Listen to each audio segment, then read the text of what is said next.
See if we've got it. Have you done the sound test? I did the sound test. Okay, so we're on? That looks pretty decent. Yeah, we're on. Hey, we're on. Hey, we're Boy, on. it is kind of laggy, isn't it? Yeah, a little it is. bit. I'm going to It'll move be it all down right. even a little bit more because I'm just... When it all comes down to it, we're not going to be moving an awful Yeah, lot. fine. We're not shooting a karate video, right? Exactly. All right. Freaking cool, though. Yeah, well, We we did that actually with did. Grant yesterday. Yeah. No, see, I get bored. All right. Okay. Hi, everybody. I'm Sean. I'm Jen. I'm Don. You have no idea who we have here. I Well, I know, realize right? you just said it was Don, right? But you But don't I know don't Don know. who, do you? This is one of the unsung heroes of the sequel world, and I mean that because everybody always argues about, you know, different features and SMS or different language or different engine. But guys, you guys open up BOL every day. Or you should. Jeez, man. And you're like the top of the food chain for BOL, right? Not the top of the top. That would be my boss. That would be Suzette Williams. So you're like the whipped cream, and she's your cherry. So she manages the business. So she manages the financials, head count, ensuring that we're driving in parallel with our development teams. Okay, but you're the head of what counts. My responsibility is to make sure that we're delivering the right content at the right time. Right. For our customers. Okay. So we manage the documentation teams to make sure that Next out of the box looks good. Okay. But things are shifting. Oh yeah. That's not always going to be the case. And that's something that I actually wanted to talk to you a little bit about today.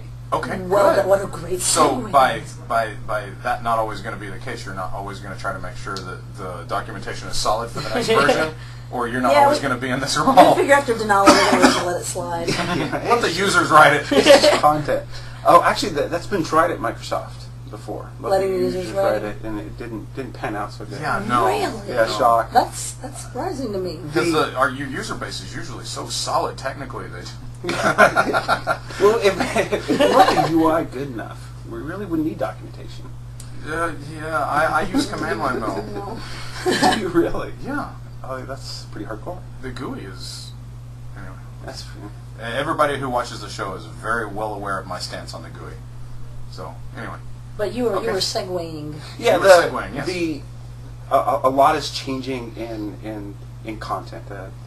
I wasn't able to attend past this year, but I was able to sit there and watch the live streams and had that was cool. my Twitter feeds up, and this amazing realization for me happened. So I'm sitting there watching Q give his presentation, his keynote, and just the stream of consciousness spewing out. Like, oh my God, would you just shut the hell up? We've already bought SQL Server. Yeah. Let me make demo. Yeah. Right? Yeah, I know, right? We were part of the I one know, streaming right? for Yeah. demos. You know, Hey, now did you see our kilt pics? Because we were like in like 100 kilt pics. Every Yeah. time they took a picture, it was us. Well, the funny thing is I do reenacting on the side, so I have like kilts that I never actually get to wear Wow. outside. So Cool. Okay, I wish so you'll have to make sure I could next have actually year. done that, and I could laugh at Yeah. for once. Okay. Anyway, so you were saying. So you see the stream of consciousness coming through. The Women in Technology luncheon meeting. We're going to start on that. Sure.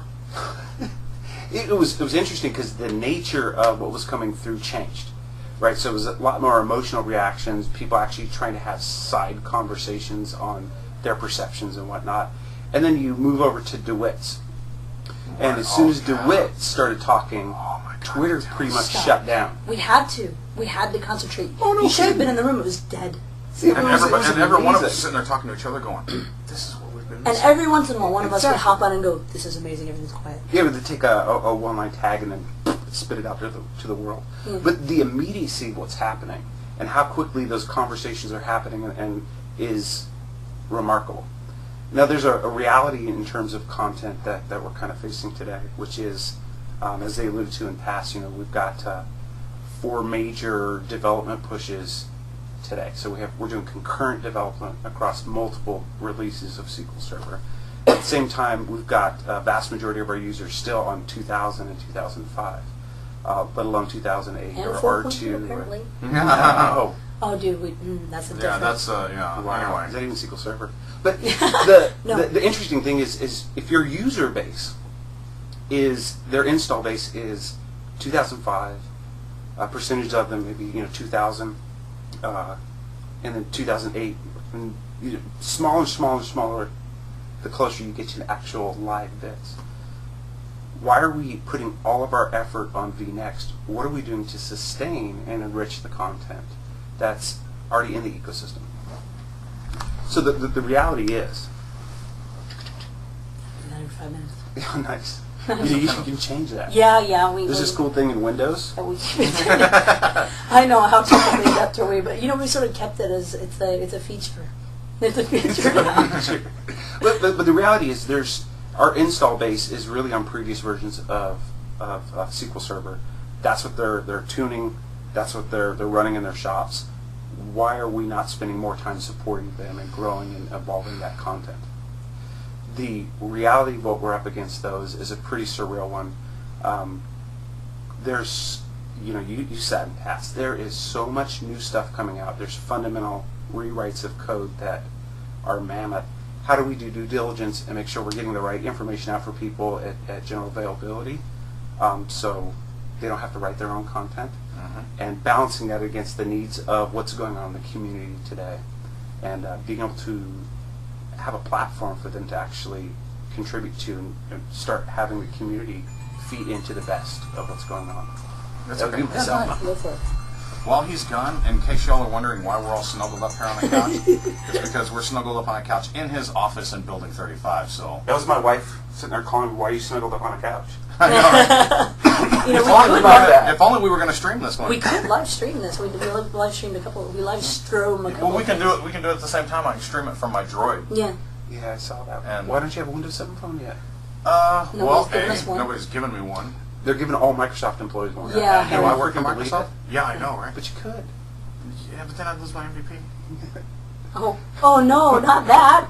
Where would I get all of my inside information then? I know, right? Exactly. Crap. But, well, okay, so I enjoy what I do as an actual production DBA. I work for I'm the lead DBA in a team for an entire chain of hospitals, the largest chain of hospitals in Texas. That's So cool work. I kind of enjoy that and having everything, right? I mean, Yeah, what was that? having my hand on the pulse of everything. That's, There was a kid that won the SQL Cruise. Which one? Matt Valek? Yes. Yeah, How freaking cool was that video? I know, right? that was a cool video, and we met and hung out with him this week. He's a cool dude. Yeah, so talk about having Quiet. a job that matters. Yeah. So that it's, and I think that's the amazing thing from a content perspective, and why I think so many people that come from support and whatnot. It's the notion of scale. I can write a blog and I can get 50, 100, 1,000 people information that I think is pertinent or give them my opinion. You write in SQL Server books online, 11.5 million words, translated into 23 different languages, shipped across the world. You touch the entire industry, and that thing of scale is a thing of beauty. So See, I told you guys. I can absolutely understand Mr. Valek, is that right? Yeah, his passion for how do I use SQL Server to do good in the world. That's freaking pretty hot. Yeah. See, I actually didn't see the video, so. Oh, did you it's say that? kick ass. Yeah. Yeah. He works for an AIDS foundation for children, Yeah. and he's an accidental DBA, which is apparently they did a reshuffle, and he was a data entry guy, and said, "Oh, by the way, you're now our DBA," and he's running the database or administering the database for this humanitarian company providing funding for AIDS research and supporting these kids that have AIDS across the world. And talk about pressure. Yeah. Could you imagine? Oops, drop that table. That was our, our contributors' tables. You lose your mind, especially if you're accidental. You don't understand backup and restore and actually understand how to use that and why it's important. Right. So, well, Yeah, that was really cool. that was really good. That was It was a nice video. kind of He did randomized. fairly well produced, and Okay. one following number. He has his a master's in art, so Oh, okay. kind of. Wow, you're like a fan now, huh? I'm a fanboy. Oh my god, it's like a dude crush. I Yeah, tell you you are what, totally his he's bitch. gonna be so thrilled to see this. He's gonna be like, my God, the BOL, the guy. Oh, well, knows who the I am. whipped cream of BOL. Because he's impressed with us, and we're just the Midnight DBAs, The right? Midnight DBs. I thought it was funny because I actually thought we'd have to do this at midnight. No. So I'm actually just into some coffee induced. Well, we always say it's midnight somewhere. It is midnight somewhere. Okay, so Yeah. before the camera started, you had some We comments kept telling on you some to of shut our up. previous episodes that you had seen. Don't talk. So you have some stuff. Okay, we've done a couple episodes now on plagiarism. We had one really big one with Danny and Cherry. with Five Fingers Cherry I mean, and Danny and Chicken. and Sequel Chicken. Whose name, by the way, is Jorge Segarra. Yeah. But that doesn't matter, does it? No, not really. And so you had some comments on the on the plagiarism Yeah, stuff. So by all means, let's talk about that. First and foremost, I think it's pretty much a good rule of thumb never to sit there and finger chicken across a. You know, no matter what was going on in the film, it just kind of zoomed in on that. Okay. Yeah. The notion of plagiarism is near and dear to my heart. You brought out several examples, and you know, there's that chap from India that basically republished books online and Yeah. and tried to get it in a printed Yeah, that was the SQL Server Central blow up a few years ago. Yeah, that was an interesting anecdote, and you know the excuses are lame. But yeah, they are right. It's you hit the nail on the head. You know, if you've gone through elementary school, you understand you can't copy someone else's work. It's like stealing their code and then reboxing it up. That's the equivalent of going into an emergency room with a cell phone up your ass and saying, "I fell." Yeah, dude. It could happen. You know, and this is near and dear to Sean's heart. That one time. I understand why you don't drink anymore. Huh? Yeah, that one time. That one time. You figure I'd learn. The reality is, I can. So I manage a team of writers, and their output, the hamburger that they produce, is content, right? Right. And there's a lot of love that goes into crafting really, really good, useful information. Yes. And she's got a bone to pick with you on that too, by the way. Oh, bring it on. Where's my bone to pick? I'm just okay. Carry on. You think you're bone? So That's what she said. Gotta write that one down. The reality is, though, as people put their hearts and soul in creating whatever the hell kind of content that they're going to be producing, it's theirs. It's their baby, right? They put themselves into it. Now, there's this huge wall of corporate technical writing versus, you know, me out there on my blog saying, oh, Sure. look, you know, we went kayaking today. You know, people can plagiarize that, and I don't care. It's just about my daily life. Yeah, sure. But Whatever. when it comes to the level of ownership and getting credit for the stuff that you are putting out there on the community, it's a very, very important subject. And you know, Especially as an MVP, right? oh my God! I mean, you're counted a MVP because of your contribution into the community. People are taking it in its entirety, or even the juiciest bits, and reposting it as their own ideas. It does more harm to the community than it does goodness. And just a link back and say, hey, look, Sean wrote this great article on blah, blah, blah. There he said this great contextual statement, and he's full of shit. This is the reality. Or I completely agree with him, but I would have added these other additional thoughts. Adding to the conversation is very different than copying the conversation and trying to own it. Absolutely. And from a SQL Server content perspective, feel free to plagiarize us. And I mean that in the most open fashion. No, don't go republish it and try to profit from Microsoft. And yes, we do have scary lawyers that will come out after you. But if you're attributing It's not as scary as Apple's going after little girls. But that notion, yeah, feel free to use that content, consume it, add to it, grow it, you know, do anything you can to it, because And attribute it. Attribute it, absolutely. But the most important thing is add to the conversation.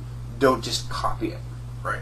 Add to it. Make it better. Make it your own. Tell us where we screwed up, so everyone benefits from you doing more work on content.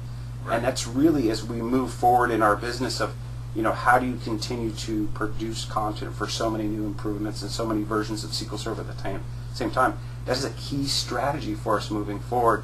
Not everyone pirate from Microsoft, but that notion of how do we start engaging the community and really calling out the best use of our content, and people contributing in ways that we never thought of, in areas that we honestly either don't have the capability or the bandwidth to go after, and giving them full credit and, quite honestly, raising their visibility up to a point of stupidity. Now, one thing that I've always, and I've on her complaint with y'all, we'll get to that in a second because Which I don't remember. Hold on, it doesn't matter. It doesn't Okay. matter. I'll work on The specific doesn't matter, because I've got I'm not even going to say it's a criticism, just a statement, and then we'll talk about it. Bring it on, Buttercup. No, it's nothing that's really bad. But we'll get to that in a second. One of the things I've been trying to do for years, and I've been stonewalled at every turn, was trying to get, and I'll put this on me for now, and then we'll genericize it in a minute. I've been trying to get some of my tutorial videos, because I do a lot of really task-based stuff, right? Linked to or included in some of the official documentation like POL. So I mean, it's easy to go like and I could even refilm it and genericize it, right? Right. But it's really easy to sit there and read something and know and say and click on this to actually see how it works and get further explanation and stuff like that, right? So that's a way that gap could be that gap could be closed, or that the conversation could be improved. And I have gone to person after person after, and I even got some love from MSDN for that long. So I'm going to be your best friend in the whole wide world. That's actually how we're going to move forward. Sweet. So it's not. No, he stole your idea. Be pissed. Yeah, actually, and it's patented now. So You're not I've actually been anymore. trying to get this going for almost 5 years now. well, here's the reality. SQL Server is a development platform, and so trying to hit all those vertical apps or potential uses for a development platform, particularly if you're writing before the code's even gelled, is a beast. It's an absolute beast. And if you remember back to the Yukon days, the infamous 5-year march, because I've been in SQL Server about 10 years now, that 5-year march, we rewrote books online from top to bottom 4 times. Oh, 4 times in that 5-year. And we actually lost a lot of people because it was brutal. It was absolutely brutal. The reality is, if we were just writing Yukon again, or we're just writing for one particular release, we could do that with the resources and do a really good job at, guess or use our intuition to say, what are customers going to need when they get these bits? But the reality is we've got multiple releases going on at the same time, and a lot of new segments coming out over the next couple of years. How do we do justice for those people? And the reality is we can't. Unless we're going to grow UE and say, we are the Word of God, right? and for it to be good content, it's got to have the Microsoft, we're the shit on it. The reality is we're not always the shit. We always don't know how this is going to be implemented out there in the real world, and we don't have expertise in like the healthcare, for instance. Financials. Do we have people with that background that can actually write intelligently about, I understand how to write for this vertical using these new bits? We don't, but the community does. Right.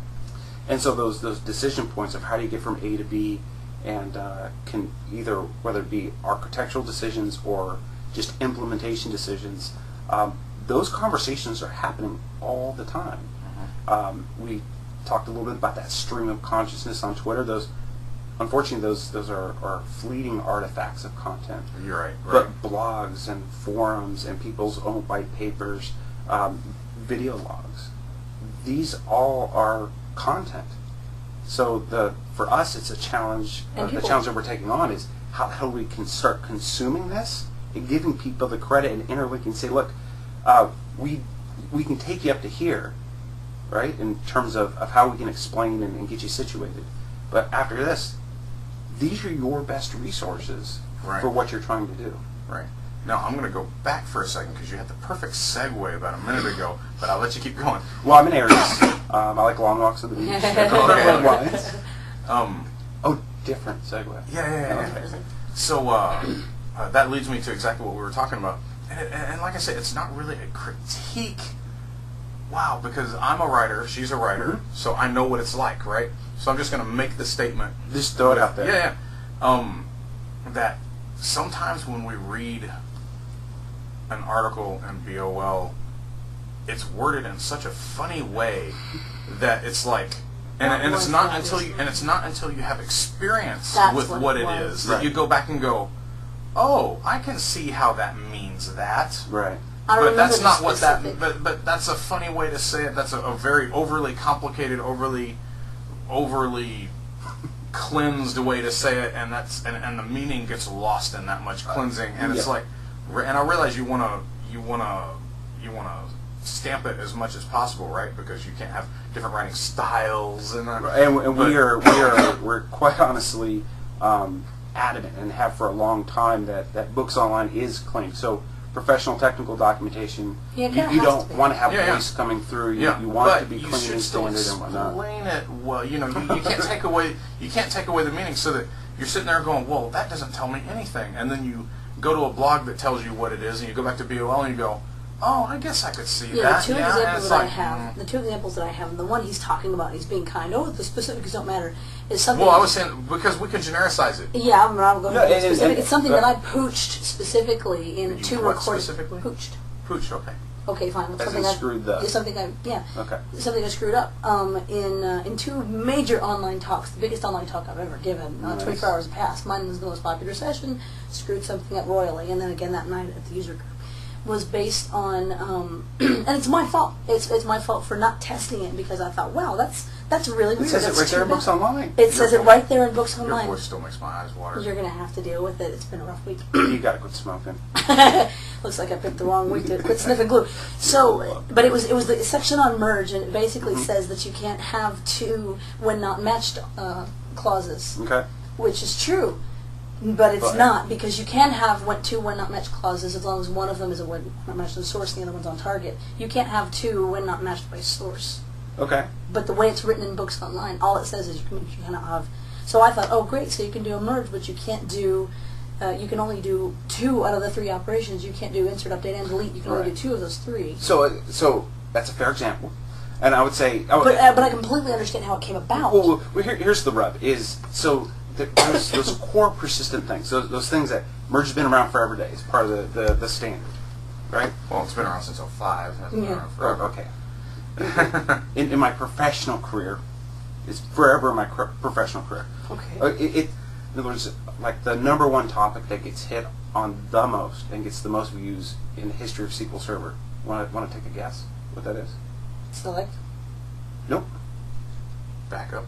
Nope. Restore. Cast and convert. Oh yeah, I have to look that shit up every time. Every time, right? And through this process of iterating on it, you get this feedback that comes in from the field or from customers say, oh, okay, when you describe this, it confuses the hell out of me. Look, here's a sample. It doesn't work the way that you describe it. We iterate on those, and we actually do listen to every bit of feedback. We actually triage it, and we fix it for the next release on a monthly cycle. Over 15 years, those core topics, cast, convert, select, merge, should be freaking rock solid. And unless they're going in and re-implementing merge somewhere, that should be pretty freaking rock solid stuff. Yeah. So the first thing I would say is if you're finding something not working the way that you expect it to in Books Online, if we've got it wrong, I would just encourage you to, if you're up on MSDN, definitely hit that feedback, because we literally do listen to that. It actually spawns off a bug automatically that's reviewed by the doc teams. Oh, dude, that sucks. It's great. No, it's phenomenal. I mean, don't get me wrong. We can call BS on a lot of it. Yeah, sure. Right. That's why it sucks for you. But there's there's algorithms for that. You got your bullshit Sean, garbage can. Because you can't please everyone, but there's stuff, particularly in the very core of what we're here for, and why Microsoft needs to be doing this really well, is for that very thing. Imagine if you had screwed that up in context to an application that you're writing on. And it's embarrassing to be up there in a presentation and, you're full of shit. You can do it 3 ways, not 2. Okay, fair enough. BOL says 2. But what if you're that guy in the Pediatric AIDS Foundation who doesn't really know the value of the data, and you screw something up? Yeah. And those are the people I'm most concerned with. Right. We're actually hurting something. So I would offer a couple quick points. We do listen to feedback, so give it and give it often. Don't sign us up for porn, please, because we are signed up to a lot. Oh my god, yeah, we sign up to a lot of porn sites, amazingly. Yeah. So it's Don. Well, and you'll run a few, right? I don't know. So how do we get? How do we form a request that gets past FN_bullshit? Sure. Is your question, what types of things do we consider not good feedback? Yes. Because you said you got an algorithm for that, so I mean, it's... Well, so yeah, my algorithm happens to be sitting next door. Oh, I see. So it's not automated. You're not doing any kind of... No, there's no like regex or anything. Okay. Although that'd be really cool. Yeah, anything that's like Viagra or... Yeah, we can just take those out. So on her business cards, does it say like, BOL bullshit meter? Bullshit gatekeeper. There you go. Our bullshit KPI. No, the biggest thing is we get a lot of edits, and by edits like grammatical. Yeah, edits. yeah. And while that's important, do we want to spend the time saying, okay, we should have had a the there or ended it with, a freaking tilde or something? And for people like us who and go have it ripped out to 23 different. I mean, 'cause remember, we pay anything we change in Books Online is cascaded out across the world. This is the scale of what we do. It's cascaded out across the world into 23 different languages. So just the cost of doing that alone is that our highest priority fix versus, hey, you really screwed the pooch on merge. You missed a really critical point. We prioritize that stuff coming down, and ultimately the hey, this one link doesn't work. Well, bang it. Yeah. Or Google it. He's at Microsoft. You can't say the G word in this building. No comment. I know so many of those guys, man, who have iPhones and iPads. And Well, my personal opinion is as soon as Microsoft puts out a phone platform that's competitive, that's going to change. It was the greatest thing. We went to this concert called Woodstock, which I mentioned every time I get... Woodstock? Yes. W-H-O-O-T? Nice. W-O-O-T. Okay. As in woot. Isn't it W00T? It's W00T. Woodstock. God, you guys are so techie. Yeah, what are you going to do? Well, it's run by Will Wheaton, Adam Savage, and two of the guys from Da Vinci's Notebook, Paul and Storm. You know Da Vinci's Yes, Notebook? I do. Wow! That's so cool. Go ahead. So anyway, Paul and Storm have their own band now. But anyway, so this thing. But anyway, one of the guys that they had, it's Nerd Vaudeville. That's what it is. Yes. So one of the guys that came and spoke was the head of the enforcement for Xbox gaming. Oh, cool. And he's written a book that's coming out this week, I think. They kick people out of game rooms and stuff like that. Yeah, for having like having bad handles and just ruining the game for everybody, right? Right. Anyway, so he got up Nice. there and read. He's a really popular guy. Yeah, I know, He's right? a cool dude. He got up and he spoke at Woodstock. He was perfectly cool, and I was like, wow, great. But but it was a gamer. But it was really awesome because he got up to read his thing, and he got up, Microsoft book about working at Microsoft, and he pulls out an iPad and read off of it. It was. Well, there was that Balmer incident too, right? Where what did he? Well, he was on stage. I don't know. Say Balmer or Bomber? Balmer. I don't know if you heard of him, but he works at Microsoft. And you really do not want to go to a meeting and whip out an iPhone or iPad, because he will let you know his personal views on that. So and I'll let you know my personal views. Like, come up with something that's competitive, or get the fuck out of my face. You're fired. He's a big guy. Maybe you should work at Microsoft. You have like the world's shortest stint. Yo! How to lose your job at Microsoft. There's a book idea right there for you. Yeah, in just under a day. How to get fired at Microsoft in one meeting. Oh my God. Well, the reality is people are going to move to the technologies, the features, the tool sets that enable them to be the most effective, right? So, or they're most distracted. Whichever's more important. that could be true. If you have enough Google alerts going on there, you can get distracted. Or even Twitter can get overly, if there's a hot conversation, say like on plagiarism going on, it can get really hot and it just... It completely sucks you in because someone is wrong on the internet! Exactly. But the reality is, I don't think I think there used to be a, Borg mentality in Microsoft. But the reality is I think that's shifting, is use the tools that make the most sense for you. And my own personal, I run a couple websites on the side for non-profits and whatnot, and we use the service that makes the most sense. Now, if Bing had the same services, I would default to them, but they don't. They just don't. So, but I wouldn't say that we don't have them forever. Right. Right. They're just Microsoft left to the game board. and everything, and they've given away their phone and Zune markets. I mean, Zune has had so little improvement in the last few years. It's like, really, guys? We were fairly unhappy with the Zooms. We got a couple review copies a couple years back. Which ones? Which ones did you get? The ones that had all the power problems. It was all three of ours died. No, it was right about the time that they had the power problems. Right. But ours didn't. Ours were just after that. That's So why we had to give ours Were back. they the little ones, or were they the bricks, There's or one were they the little one HD and models? two of the regular ones. Yeah, one. I guess two. The Zune HD is the shit. It is absolutely.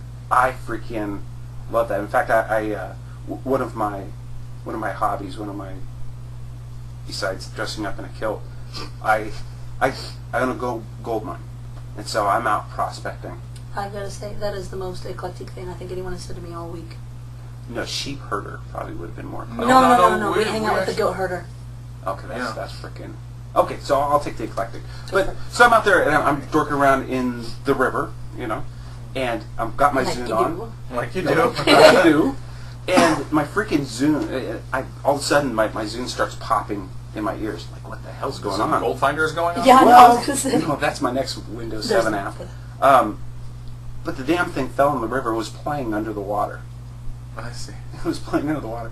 And so and it's just dangling down from my neck. And of course it did fry, but of course. Because Windows 7 mobile's coming out and we are getting free phones as Microsoft employees, I'm holding out, and I have like the world's crappiest ScanDisk MP3 player ever invented. And you're hoping it'll... And I'm actually going through withdrawals. Yeah. I've been sneaking into my kids' rooms at night and stealing their Zunes. But the HD version, kick-ass. Absolutely kick-ass. You know what? It needs internet access, though. Like, This episode is sponsored by... You know what pissed me off is we got 3 of them to do a review. Okay? And, I said, we only do hardware that we can keep. Right? Because we want to be able to do all the stuff with it. You want to be able to keep it. Yeah, I want to be able to keep it, right? Seems like a fair deal. And the guy said, no problem. Right? So within a couple, 3 months, because I like to do extended reviews. I don't look at something for a week or two and then write a review on it, Because you want to know if a piece of hardware is going to break after 4 months. So within 2 or 3 months, the first one crapped out, the second one crapped out, and then mine started going in and out and in and out and in and out. And so I wrote the guy and I said, we need to, these things are crapped out. He goes, okay, we'll send them back, right? So I sent them back and I said, okay, so are you going to fix them? Or are you going to send new replacements or whatever? He goes, no, we're not going to give you any more. I'm like, you keep breaking Zunes, why would they I'm like, give you more? What the hell, man? So you know what? I jumped ship and went right to Apple, and they sent me a brand new iPod Touch, and I was like, those are sweet. Yeah, and I was like, those are sweet. But the iPod I use the classic. I've got a brand new that's a classic. And because I don't need all the stuff that I mean, when I go to listen to music, all I want to do is listen to music, and you want to do it really well. Yeah, and that's all I need to do, right? And now I've got my Droid, so I do everything else on it. And I think ultimately that's we're far afield from sequel, but ultimately that's the downfall of the iPhone is it's freaking a great little app machine. Yeah. Right, and there's a bazillion little tip calculators out there, and there's like 8 billion tip calculators. Yeah, because nobody can do. But the phone quality sucks. Like you forget the reason why people bought the damn thing to begin with. See, I've got the best of both worlds. I've got a Droid and an iTouch. So I can get all the free little iCarly apps on my iTouch. Oh my god! Hey man, we're iCarly. Are you serious? Have you seen recent shows? The last one I watched was season. Is it season? I watched Shining a Turd. I thought that was. I think that may have been end of season 1. That was brilliant. I don't think I've. But since the start of season 2, which was in September, we brought on my brother as the tech producer. And this is the guy in the background. Freddie, He can't open up the can without making noise. Yeah, yes. That's him. You got to do it quick. So you Freddie. have seen? Yeah, I know the whole. You got to go. Oh, I was. That's like trying to fart quietly. We just. That doesn't work. It just gets longer. I was teaching at a SQL Saturday just like a month ago, right? Tops. I'm waiting. I don't remember. And we're in this, and we're in Microsoft in Irving, right? And it was a really small crowd, but we were in a conference room, and we were all just sitting around this relatively large room, but we were all just sitting around the big conference table, and I had a one of those big 1-liter Cokes, right? And so somebody raised his hand and goes to ask me a question. And I said, well, okay, this is a good time for me to open my Coke and take a drink while he's doing that, right? So I opened it up and I had to crack the seal, and he starts talking up. And this, and I was like, oh wait, okay. So I stopped doing it, right? And he starts talking again. And this whole thing just,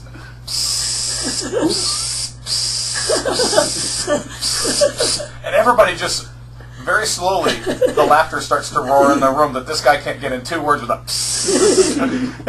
Shake, shake, shake, shake. I can go all day, buddy. Yeah, I know, right? Okay, so I was gonna, but no, go ahead. and I was gonna get you on mentoring. You said you were all Yeah, day. well, that's where I was gonna go. Was you said you had something else? So Ha! Yeah, in your face. have you seen that? On No, YouTube? Regular, everyday, normal guy. No. Oh God, dude, I make a you'd pretty love good it. spaghetti sauce, motherfucker. Yeah. My parents are really nice people. Well, my son's been showing me clips from the Angry German Boy. I don't know that one. Oh my God, it's this YouTube party. Yeah, it's like this 3-year-old little freaking kid who's playing a video game. He's obviously German, and just like absolutely, he's just sitting there screaming at the screen, just like losing his, and it just goes on and on and on. Just like, it's yeah. What, the tra-la-la guy? Yeah. He just goes and goes. The thing that I was taking. Oh, you asked a question. Mentorship, yeah. Yeah, about the community, right? The preciousness of the community. You gave an analogy of old school apprenticeship programs, right? Right. And we don't have them anymore, particularly in something that as complex as administration. You benefited from having a mentor that actually took the time, not to say, here, run the script, but why am I doing the things that I'm doing? What's happening underneath the covers, and why do you need to know that Yeah, to write your somebody own? actually taught me. That doesn't happen anymore. I know. And it shows, doesn't it? Well, hey, it's job security. I'm just saying. But it's really not. The reality, No, it's not. The reality is this: is I think with the proliferation of data, we are. Bill Baker, who was I originally was in BI. It was my half of SQL Server. I've just 6 months ago shifted from BI over to the engine manageability side. And one of the things that Bill used to talk about, Bill Baker used to talk about is data for the masses, right? Get data down to the lowest possible point that the decision maker, give them access to it, let them use it and consume it, and that's phenomenal. But at the same time, now you have data everywhere in data marts, and that's really what some of R2 was really about, is how do you get control of that and you don't have spreadsheet hell or something.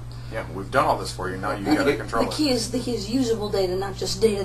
Right, but consumable and answering, aggregate and create these data models that you can then republish and share. And answering questions, exactly. basically. Data that can answer questions. Now, the funny thing that's happening is I think there's data proliferation all over the place. And a lot of people are getting pushed into being DBAs when they're not DBAs. They may be fine arts majors. Yeah, trust me, right? Hey, my degree was in French. Oh, was it really? Yeah. My associate's was in electronic navigation. Okay. That's about as narrow. I'm just going to nod and smile. Yes, very useful. I got lots of job offers after getting out of I bet you did, huh? With that massive degree. Let's see, tour guide. Electronic tour guide. Electronic, yeah, I'm just going to give it to you. Welcome to the Smithsonian. The reality is, I think what's happening is we have more accidental DBAs today than ever before. Yeah. And it doesn't matter the platform that you're on, but just the notion of accidental DBA. Well, there's a problem partly in in advertising, because everybody knows what a programmer is. You got programmers all over the movies and the TV and the thing. Programmers are cool. Programmers get on an Italian job and make the lights go la la la. But have you ever seen a DBA, a database guy of any sort, on any movie, TV, any kind of Everybody knows what a programmer does, basically, but you try to tell somebody I'm a DBA, Well, I and they're like, "Oh, what do you do?" I think that what's that but it's so amorphous. or DBA Survival. I think that book that Chicken's got. Tom Rock. No. There's a sequel Rockstar, but then there's It's not Rockstar. It's I think it's SQL Survivor, surviving. But it's this notion. It's not like here's all the scripts you run. because Chicken's book is a PBM book. Okay. Yeah. Well, if I find it Rockstar. Rockstar. It's DBA Survival or something like that. It's a yellow and black. Rockstar. Yeah, that's Yeah, Rockstar. but basically that walks you through what are the tasks? Yeah, exactly. Right. That's the one. Why is backing up important? Why was having disaster recovery set It up? does have spiral in the subtitle. Something like that. Yeah. But those notion, those everyday, those boring tasks, the non-sexy. Hey, I'm running a terabyte cube. Those just boring tasks. That's kind of the foundation of the job. So, right, being able to understand and how do I think architecturally about what the hell's going on and optimize for the actual use. See, I don't think that's so boring. Yeah, Well, we get excited about that. I geek out over it. But in other words, people, you go to PAX and you see these massive terabyte cubes or these huge, massive, clustered freaking behemoth databases we can scale forever and a day. And how freaking cool is that? I think 99% of the installs out there are multiple instances of fairly small sets of data. How the hell do you manage 150 instances of that? PowerShell. Okay, I know technically how you do that. How do you grow the skills of someone to be able to do that? MidnightDBA.com. Actually, it's not. It's Midnight. No, It's it is. IT porn. Yeah, but it'll redirect. Yeah. But that's the bottom line is how do you take that body of people that inadvertently got into database administration or have a passion for it, but there's not a really good path to it. Even certification, which is something that I'm starting to try to. I've got to go back and I'm trying to get my certification. I can help you with that. That's a could you? You need a mentor. That's a freaking. That's an investment.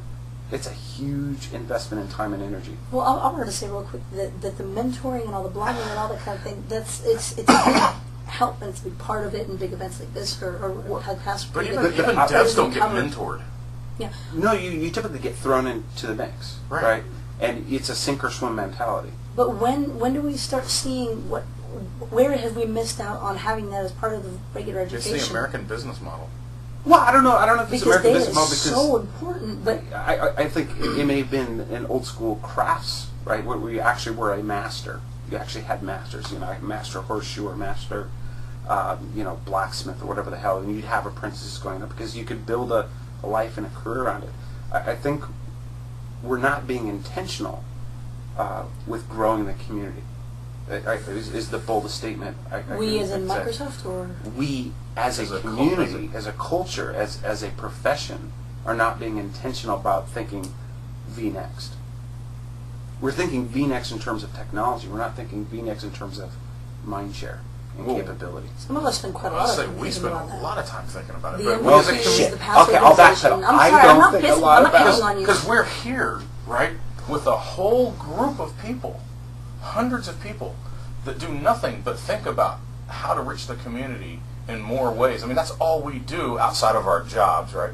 But that's all we do is think about different ways to reach the community. I mean, I've even started doing these things on my Droid where I give DBA topics in my car on the way to pick the kids minute and a half, up, right? Yeah, right. So I mean, just different ways. Here's a little topic for today, just throw it out there.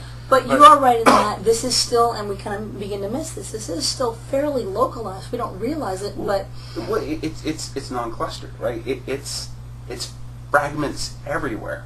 Yeah, and if you think we don't think about it, look at what Oracle does. Well, you look at the Habitat Oracle help.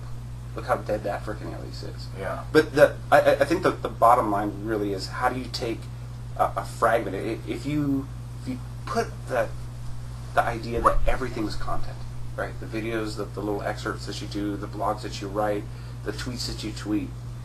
If you think of everything has a lifespan and it becomes content, really the question is how do you start giving some intelligence to that and helping people find the best content, helping people to build these personas and following people. That's a tough job. And if you put that into context to me, I've got to go back in and basically relearn SQL Server from a practical, not academic standpoint. That's where that's something I wanted to talk about a few minutes ago. It's overwhelming. It's overwhelming. I've got to find something to hold on to that thought with because I've thought of it 4 times and I haven't said it yet. Yeah. So well, I'm in Aries. One of the answers. Okay. One of the answers is that Cute. a lot of this kind of thing is coming about in tandem, both organically and as an effort. Right. The Sequel Saturday effort, which is brand new, it's like a couple years old. That's on my board of doing. Yeah, I did That's notice Sequel that. University. Yeah. Or Yeah. hey, you've got your Well, there's a question Sequel mark by it. University. Yeah, as in, Yeah. what the hell is this? Well, my question to myself is, how do we participate? You How- encourage it. You well, don't. As soon as I How do walked I in, promote the shit out as of soon it? as I walked in here and saw that, my head started going too. How can we get BOL more involved? Well, not things just like not this? just BOL, Microsoft but in general. Sequel Cat, all of our Yeah. MVP programs. Why aren't you getting credit? Well, as an No, MVP, go ahead, say it. Why aren't you getting credit as an MVP for filing bugs against documentation? Yeah, I don't know. I They'd don't have know. to be counted as good bugs. Do we get Yeah, do we get MVP Famous credits for fellow. filing bugs in Connect? If so, I don't know about it. I don't couldn't know. answer specifically. I But have no there's- idea. but there's- But what I'm saying is how the hell do we let people contribute, incentivize that contribution? Right. From Because that's how it's going to happen. Exactly. It's like I think one of your previous episodes is like, holy crap, I would never write a book. Right? You're saying I would never write a book. It's 2 years of your life or a year of your life where that's your whole being, and this notion of people being afraid to come up and talk to you because you're an MVP, and they don't see all the hard work that went into producing that polished Mhm. output. Mhm. People put that much care into their blog posts. I was reading Kimberly's post today on community. That's like 2-3 pages of great freaking content. Well, one, I just absolutely freaking love the blog, but that notion of how do we build this in and promote that and actually give these people that want to share and contribute in the community a voice and a conduit and start promoting the things that are promoting community. Like put them as Like- links somewhere in BOL. Like Sequel sort of Saturdays, thing, Sequel and- Universities. Well, even me from the managers on my teams and the individuals on my teams, why aren't we there? We show up in user groups, but my team's not going to Sequel Saturdays when they're local. Why not? Right. Right. Right. And that first step is forming those connections Right. and understanding think- who the hell's out there. Who are the influencers in the community today? Besides yourself. I've been thinking about that for a long time myself. I've had some conversations with some pretty big guys in the sequel, Mhm. in the sequel, Huge. 6 and 8 feet tall. It's yeah, amazing. exactly. Yeah, John. Yeah, he's Yeah. huge. Paul, Ooh. and that same thing is how do we get to how do we reach the unreachable? Mhm. Because there is a large populace that is completely unreachable, and why are they Unreachable or unreachable? unreached. Well, unreachable because they're keeping their heads down, they're doing their job, they're going home. Mhm. Keeping their heads down, they're doing their job, they're going home. We could shout everything we want to from the rooftops, and they'll never even see it. Right. Because I've worked with so many people who don't even know what blogs are. Ah. Who've never, Right, and that's much scary. less even read a blog, right? And much less ever been on Twitter, much less ever gone to a sequel sat, and they're sure as hell not going to be able to we need afford to go to a be- conference. We need to be taking out commercials on public access stations. No. It's what I just said a couple minutes ago. Wasn't- We need to find a way to get some of this content sprinkled throughout BOL because Yes. everybody reads it. That's right. Everybody needs to look up syntax on something, and if you put it in their face, they go, "Huh, what's that?" And you click on it, and it's somebody's blog, and you're like, Something as simple And as you're like, external wow. references. So one of the Right, things so- that I absolutely agree with you. I That's how you reach the wholeheartedly agree with unreachable. you. But here's the "You heard rub it here though. first." Well, here's another first. We're breaking books online. We're purposely, intentfully breaking books online. Well, one of the things that we're doing in the Denali release is we've changed our help viewer. The default behavior is online. Yes, I've been reading that. And any time you make a major change in how you're delivering the products you deliver, there's pros and cons to it. But one of the reasons why we chose to do that is so we have the ability to say, update here. Here's a link out to even better material that can take you from where you may have gone off the sidewalk and into the wildly unknown. And one of the challenges of doing that is that kind of stuff sometimes it it goes off the map, or it's aged out, or it's proven wrong. Well, but it won't be aged out for that article. Right, books online gets aged out. I mean, well, no, that's what I'm saying. Say somebody's blog goes online and you get an external link. Somebody's blog goes offline, say they decide to destroy their blog. So there's got to be some kind of agreement there somewhere that, you know. Well, no. This is what I'm saying, because that is a management nightmare. That is a pitching to somebody in Microsoft. We need this whole other division to take care of external links for BOL. What but potential? We have that system. We have that system already today For FW link, for forward linking. So there's actually just a database. It's like a tiny URL. Yeah. Right. You go to tiny URL and it says, oh, you wanted to go here. Here's the most recent entry, and it pushes you out. And you just run a process that link checks it every Sure, but I'm also talking about like having decent content versus better content, and the better content comes along. So just throwing this out just because it sounds good in my head. A public ranking system which elevates. This is the best content related sort of to like merge. So like Dig. So this I can say like unequivocally, Dig for BOL. We are for external links. We're investing heavily in the intelligence to be able to identify, just by people posting and blogging, put some intelligence behind what's the persistent content. You have to think of content in terms of content lifecycle. The difference between a tweet in terms of how long it's persistent and viable is much different than publishing a white paper. Yeah. Right, which is very different than a blog post, which is very different than a forum post, which is very different from a book. From a book, absolutely. And so the reality is, are we going to be pushing to John Humpty Frump's blog in Sioux Falls, South Dakota, or something? If they're not an actual leader and voice in the community, probably not. Right? You would need juice to do it. Right? You need juice to actually be able to contribute that level, or at least get the recognition and linking out. But purely from books online, we're going to be building in the capability to link out, and actually you can see that first iteration of it available today. The SSIS team did a lot of that work. So I encourage you to go take a look at that. So is that something you're releasing directly on our It's show? done. It's out there now. It's CTV1. Wow. So by the time we get home Which was and actually released, post this, honestly, at like 8 o'clock this morning. So okay. So this is their first public announcement. First public announcement. Sweet. But it goes beyond that. So you have a persistence model there, but you also have a immediacy model. This notion of that conversation, whatever ilk you want to put it into, or stratum that you want to put it into, there's an immediacy. There's a conversation always going on just about anything on the internet. How do you put a face on that and allow it to connect and interact with our content? Right. Then I've there's actually written that already for you. Would you like that? Bring it on. But there's other things that, like, if we're not really doing lots of updates to SQL Server 2000 books online, why not give it up to the community, for the people that actually are running it Or and still give a running shit it about and it? care, yeah. Why not throw that on a wiki and say it is now open sourced?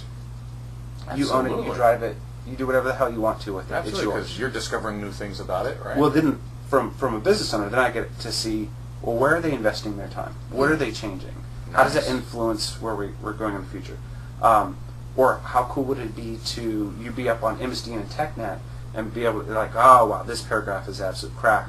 Or I went to run this code snippet and it doesn't work the way that I thought to. You need to actually augment it this way, and be able to hit a button and say, I'm going to remove this paragraph, I'm going to write in a new paragraph, and that actually becomes a persistent model for you to be able to say, I've got 15 inputs from people on what's going on, and give us insight, basically kind of wikiizing our content up there. Yeah. The more we can do to lower the threshold for people able to contribute, either directly in Books Online, which, Books Online is huge and unwieldy, but even more so to the things that you're already doing today. How do we form those connections? How do we raise the voice and the volume on those types of things? That's really where we're starting to push our business. It's the reality is we can't produce it all, but there's people and expertise. There's people already contributing, It's very the hive mind. passionate. It's the hive mind. The more eyes you get on it. Because that's one thing BOL lacks, is it's just documentation. There's absolutely very little, I'll say no, practical advice out there at all. You got to remember, That's not what it's for, really. SQL Server Books Online is a technical reference. Right, I get it, but... And so there's a huge difference between But it's just technical lacking. reference and implementation. Right, but it's just Right. lacking because It is, and the reality is one of the questions that's going on in my organization right now is, what should Books Online be 5 years from now? Right, because one of the interesting thing that's happened is we've grown from being 250,000 words, very first version, to 11.5 million words in since 5.0. Holy crap! And we managed to maintain those. Now, the size of the team functionally has not changed in 3 years, or even longer. It's just almost a Yukon. The size of the team now, the depth of the team has changed because we are Borg-like. We do attract other people, but it's that notion of how do we keep this wheel spinning? Yeah. You don't want to stop what you've done. Should we? Right? Have we created a everything in the kitchen sink set of content? And if that's the right thing to do moving forward, I personally don't think it is. But redefining what Books Online is and what's the most important content Microsoft needs to produce to make people successful. So, and how do we enable the community to start contributing in areas where their expertise is in? right. And then how do we go to a real sustainment model where 100% of our efforts isn't on VNext, but a fairly significant portion of our efforts is on VNow. Right. The version that's out there in the ecosystem today. How are we enriching that conversation? How are we maturing the level of understanding of how to really consume it? Because you got to remember, one of the great things that we have, the opportunities that we have working at Microsoft, working with the dev teams as they write these bits, is that insight. You're actually in the meetings where they're cutting features, and you actually see the source code and debating what goes in and out, and you're writing it up as you go along, and it's fantastic. But at the same time, those freaking bits are always moving. Yeah. They're always moving and changing, and like, we really can't get all that feature, so we'll just stop right here. Like, son of a bitch, I wrote everything as though you'd get it out to this point, and it didn't happen, so I got to unwind all that. One of the things That's a headache. But here's the thing. The best content is post-RTM content. The bits are live. They ain't changing them anymore. People are actually starting to use and consume it. We understand where the limitations are. We understand where the gotchas are. We understand what we do really, really well and what we suck at. That's great content, right? That's where we need to be focusing more of our efforts, is on VNow, not VNext. Yeah. Sorry. No, that's fine. Talk over you for an No, hour. that's fine. You either don't interview much or you interview a lot. You have a lot to Yeah. say. I'm sorry. Who No, interviews, that's who good. interviews you a lot? Well, not for Microsoft. Oh, okay. I see. Yeah. For like your gold mining stuff. Sure. Okay. If you name your nonprofit, you can. I can't. Oh, okay. So, Thank you. so one of the things that has been lacking in BOL for me is like is clear flags as to functionality in different service pack or hotfix levels.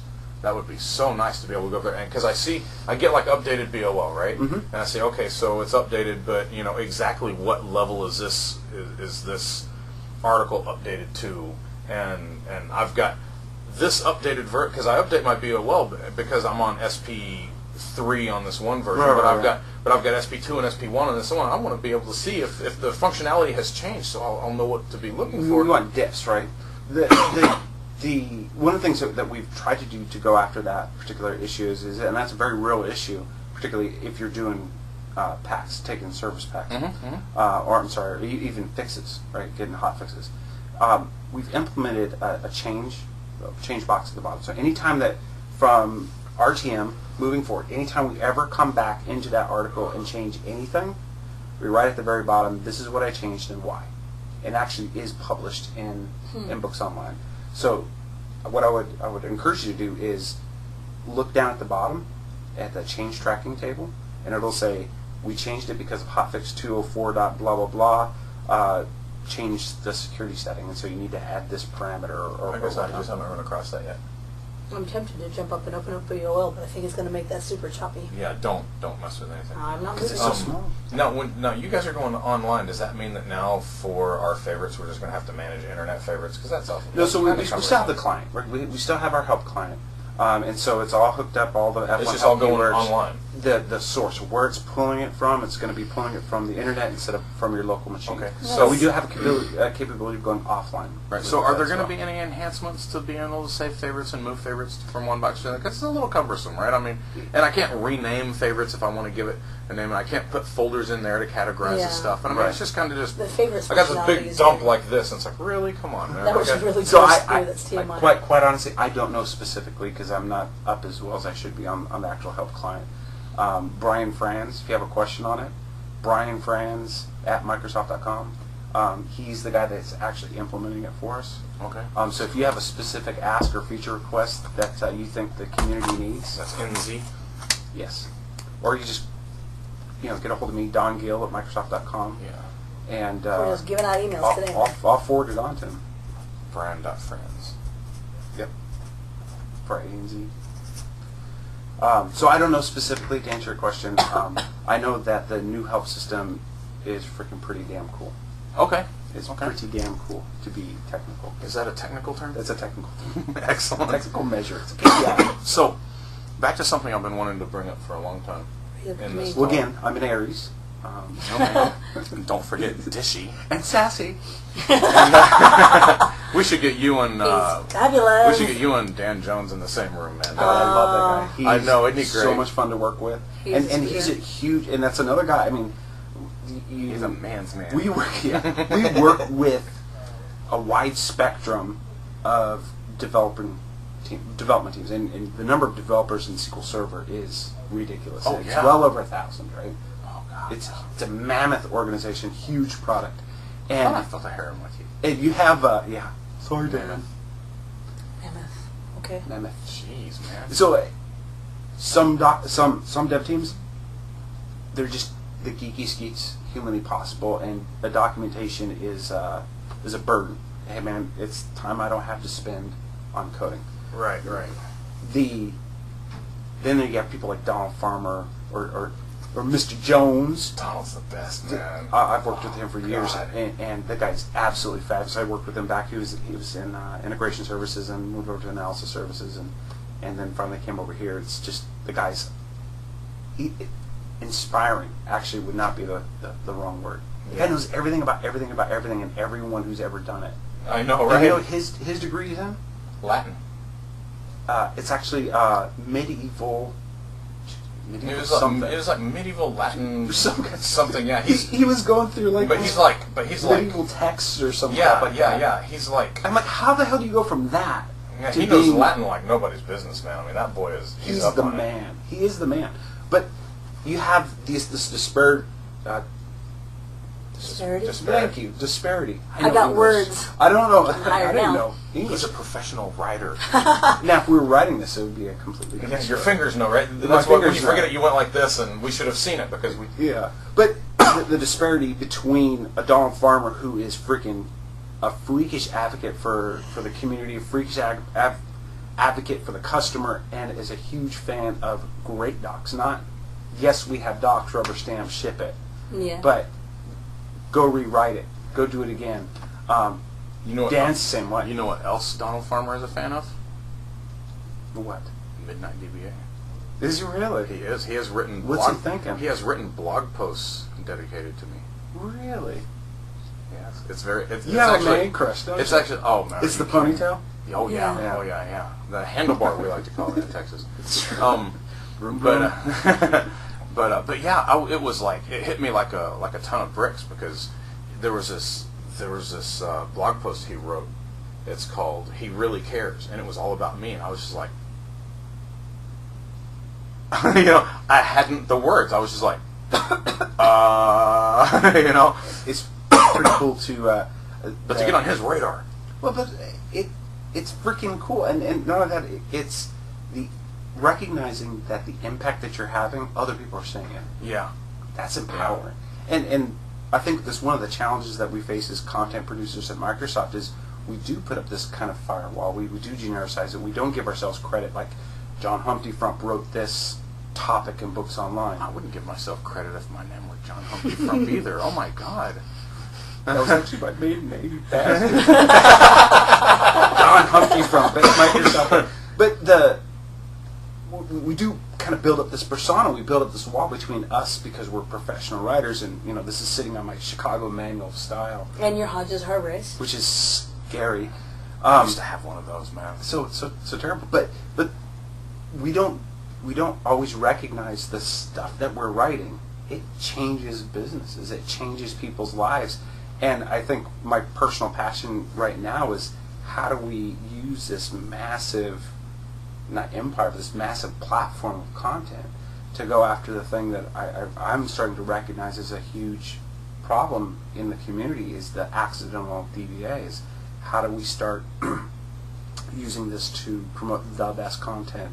And quite honestly, how do we change the rationale that just because it's not for Microsoft doesn't mean it's not the most valuable? I know, right?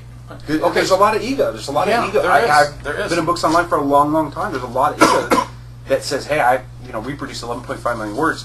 That's not necessarily a great thing if they're not the right words. Exactly. Okay, or if your customers can only get so far and then they fall off the sidewalk. Again, perfect segue to what I've been trying to talk about forever. Do you guys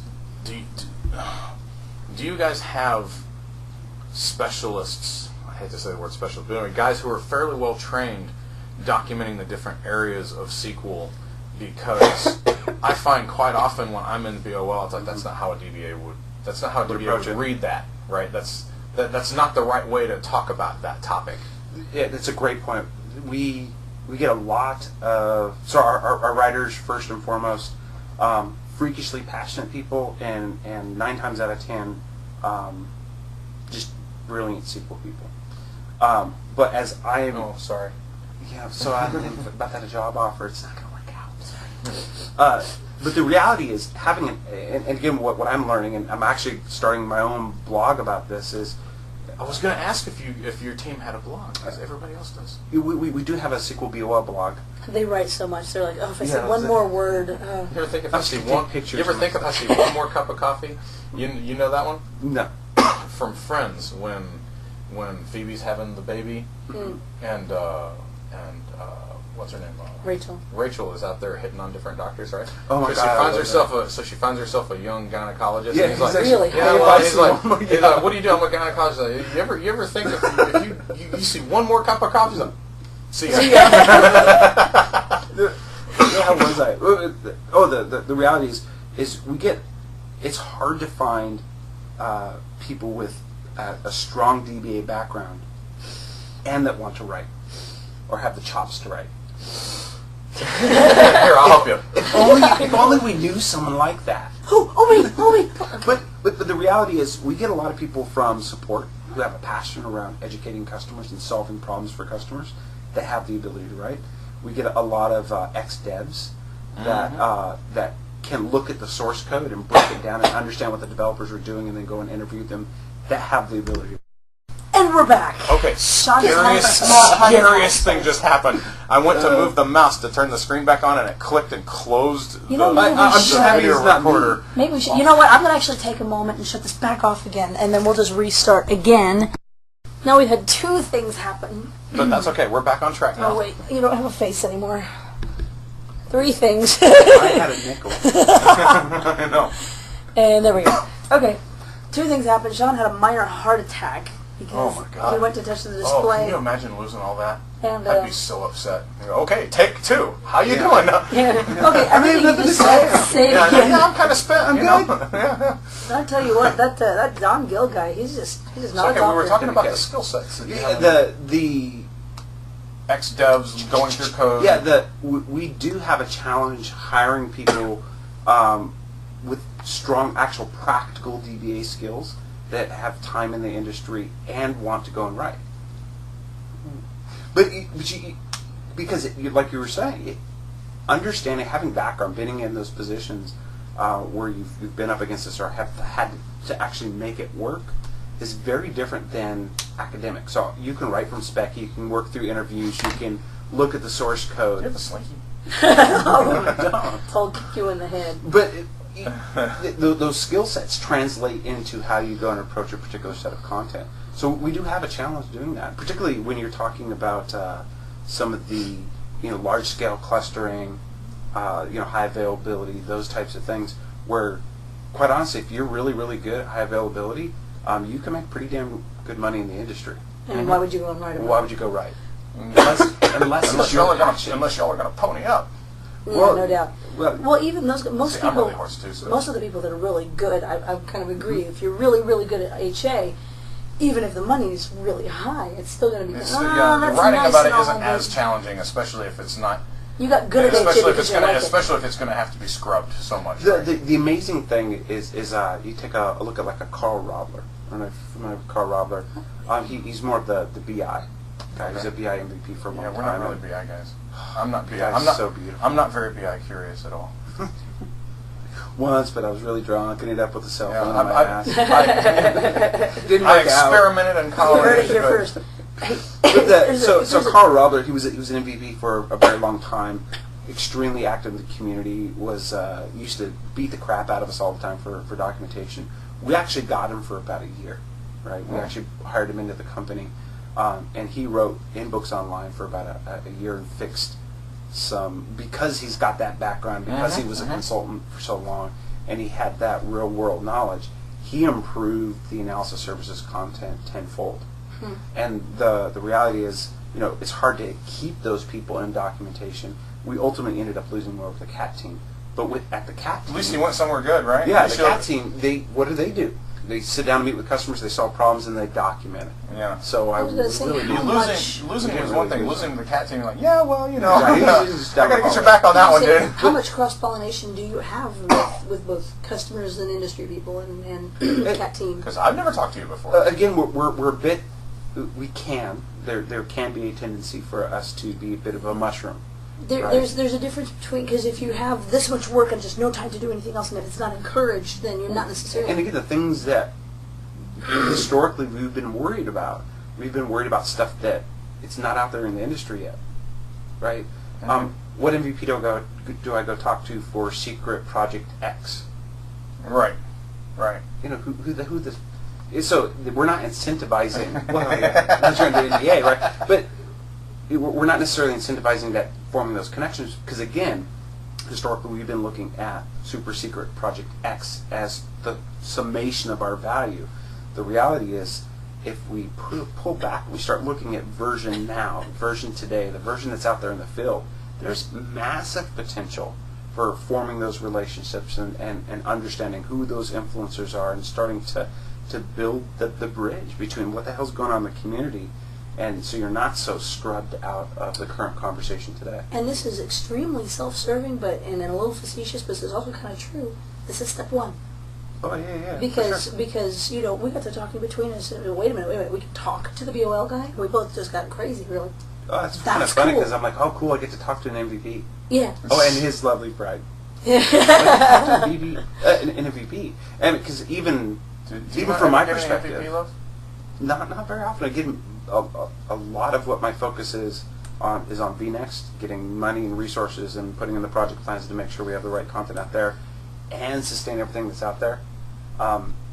That's been my priority to date. I think the evolution of where we need to be as a business, and I'm purely talking about the BOL business, is to be much more engaged in the community and much more active in the conversation. Like you personally are, because you know a lot of the players, right? Yeah, I do. So absolutely, you personally are. Well, the reality is SQL Server is mine. SQL Server is what we deliver. If SQL Server blows up, Don Gill was at fault. I'm the one that made the wrong business decision to move that forward. What I'm really talking about, though, is behavioral. I'm looking at how do we build a culture where, as part of the technical writer's job, it's to be active in the community and be influenced by the conversations that are going on. And we may not be the best conduit for solving everything, but how cool would it be to be able to start pointing people to where the best content is? And so there isn't even content for this in BOL, and you Absolutely. guys pick up on that and go, hey, boom. But I know a guy. Yeah, I know a guy. Right? And how do we promote that?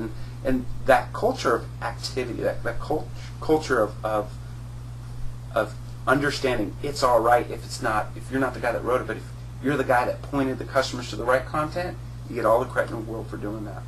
Right. That's a huge shift in thinking where, again, it's a bad analogy to say, we've been mushrooms, but what we've been incentivized to do and what we've been focused on in terms of what our productivity is X number of topics over this this course line, and hitting those dates and making sure B-Next is ready to go. Now, one of the big things with management is not only pushing something like that, right, but is also measuring it. How do you measure your level of success with something like that, and go to them and prove that what you're doing is actually working? I think that we've got. It's hard to measure those things. Yeah, I know, right? Well, it's hard to measure the value of content towards a business bottom line.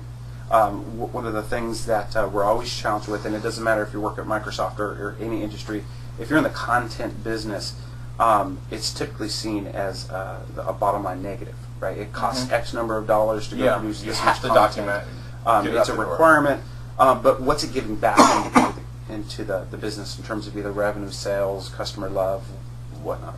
So that's always been kind of the panacea. How do you balance that out? How do you make that case? In terms of, you look quizzical. That word is one of his favorites. So Which word? panacea. Oh, sorry. Penicillin? Is that better? Yeah, that's better. Yeah. How did you become the penicillin for? Yeah. But in terms of KPI, how do you measure that? Putting X number of bodies into the community and helping drive those relationships and identifying those influencers and solving those holes.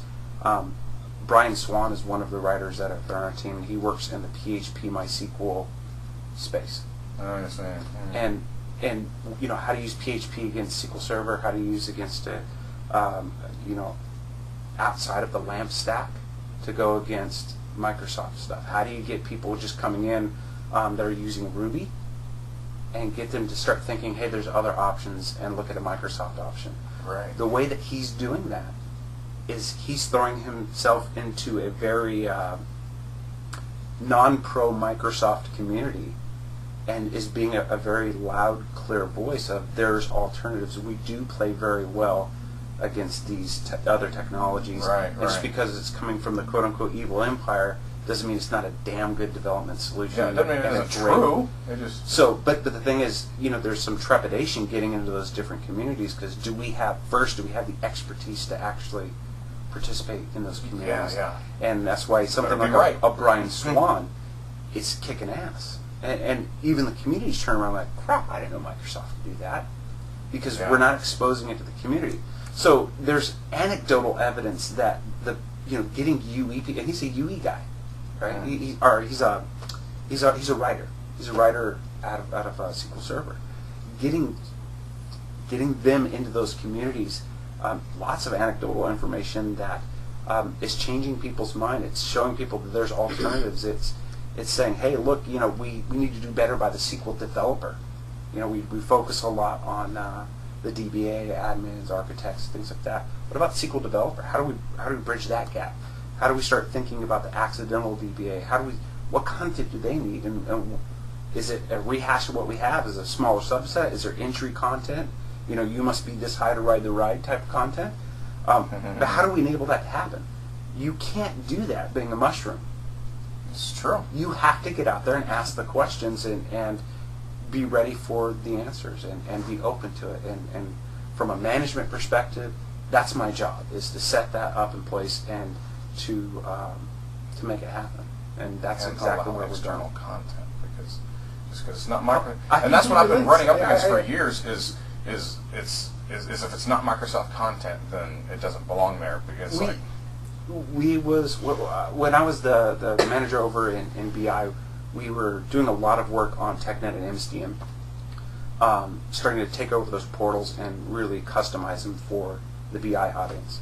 And one of the things that we did in SSIS for that particular landing page is we started looking out there in the MVP community and started looking at some of the key influencers in that particular community. And there was this cat from Croatia that wrote just a kick-ass blog post on, I can't remember what the hell it was about. Which is weird because they don't even have thumbs. In Croatia? It's the inbreeding. Cats. This is the inbreeding? Cat. Cats. Cat. Croatian cats. But he wrote this blog post that was kick-ass. It solved a problem that we've been struggling with, either how the hell do we do this in Books Online. And so what we did is we just literally said, take his name, linked it right off the very front page of Emstein and TechNet. And this guy about lost his marbles with excitement of someone in Microsoft recognized the work that he was doing. And the funny thing is, we're all sitting here like, thank God somebody figured this damn thing out. It's been a pain in our ass for a long time. I know, right? Yeah, it's a link. What does that cost us? But in terms of getting on the phone or shooting an email and saying, look, can we link to your stuff because it kicks ass. Makes him good. It also rewards him, so his site traffic's going to go up, and he gets recognized. He gets one more little feather in his cap in terms of being a leader in that particular community. Now, we can do that from Emstein and TechNet all day because we own those particular portals. How do we start doing that from our core content? And also, how do we start enabling people to contribute into core content in a robust, easy, low-threshold way? But not a small task. It's not a small task, but I think the first step that you alluded to is get the hell out there and start understanding what is the size and scope of my community, who are the players in it, who are the people that want to contribute, the active participants, and help drive the conversation, and who are the people along for the ride. Both have their place, but content's moving quick, and if we don't do something about getting a handle on those conversations, and not to control them, but to participate in them, we're going to be left out of the conversation. Yeah. And then our business truly will be a bunch of dark offices just typing away specs. Mm-hmm. And who the hell wants to do that? I know, right? Well, that's like the documentation model, isn't it? Yeah. And it's well past its time. It's hard. I always think of Books Online as a super tanker, right? And when they want to change course, they think about it about 3 days ahead of time, and because it takes a long time to change the direction of a super tanker, right? Because it's so big and so unwieldy. You're right. It is a long time coming. In fact, we're the last major partner in Microsoft to move purely online for their documentation set. Wow. We're the last one. Windows is gone, Office is gone, Exchange is gone. You know, all these Windows other documentation just sucks. No comment.